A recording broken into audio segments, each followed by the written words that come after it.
Tinutukan ng GMA News Cagayan de Oro ang reklamo tungkol sa mining operation sa isang barangay.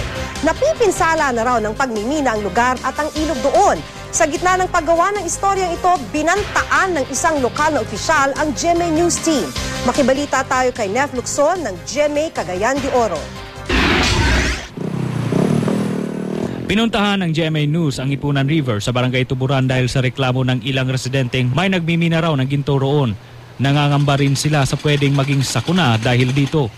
Ayon mismo sa Cooperative Development Authority Region 10, nagdudulot ang pagmimina ng pagguho ng lupa na dahilan naman ng pagkulay putik ng tubig sa ilog.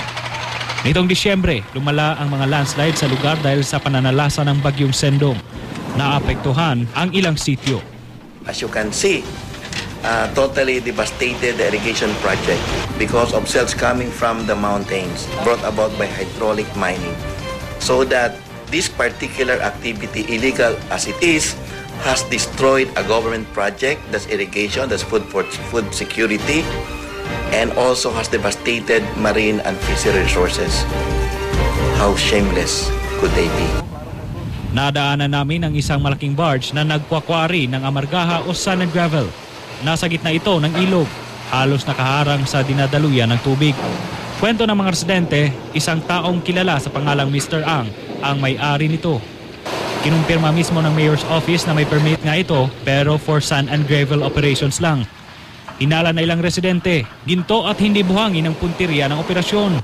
Ayon sa DENR, mayaman sa gold deposits ang ilog at mga bulubundukin sa lugar. Chinese nationals ang karamihan sa mga nagtatrabaho sa barge. Ang umano'y caretaker, residente ng Barangay Tuburan, si Toto Lapinyagan. Sinubukan namin siyang kapanayamin pero hindi siya nagpaunlak. Kaya ang kinausap namin ilang opisyal ng barangay.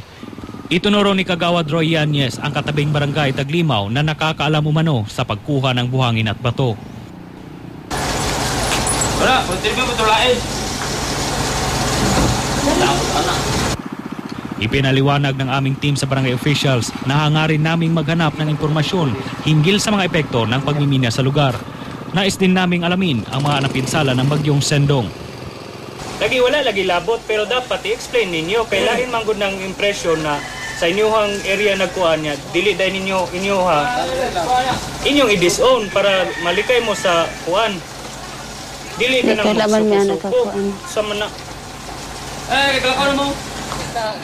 Dahil sa mainit na palitan ng salita, napagpasyahan ng aming grupo na huwag na munang ituloy ang binubuo naming istorya. Kahapon, tinawagan namin si Kagawad Yanez. Itinanggi niyang nakapanayam namin siya noong Miyerkules. Tumanggi namang magbigay ng payag ang mga opisyal ng Barangay Taglimaw na itinuro ni Yanez na may alam daw sa quarry operation sa Ipunan River.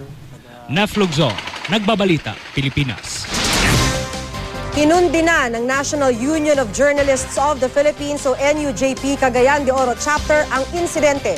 Dapat daw imbestigahan ng Department of Interior and Local Government ang elected public servant na nagbanta sa GMA CDO News Team. Susuportahan din daw ng NUJP ang grupo ni Nef Lukson sakaling magdesisyon silang magsampa ng kaso.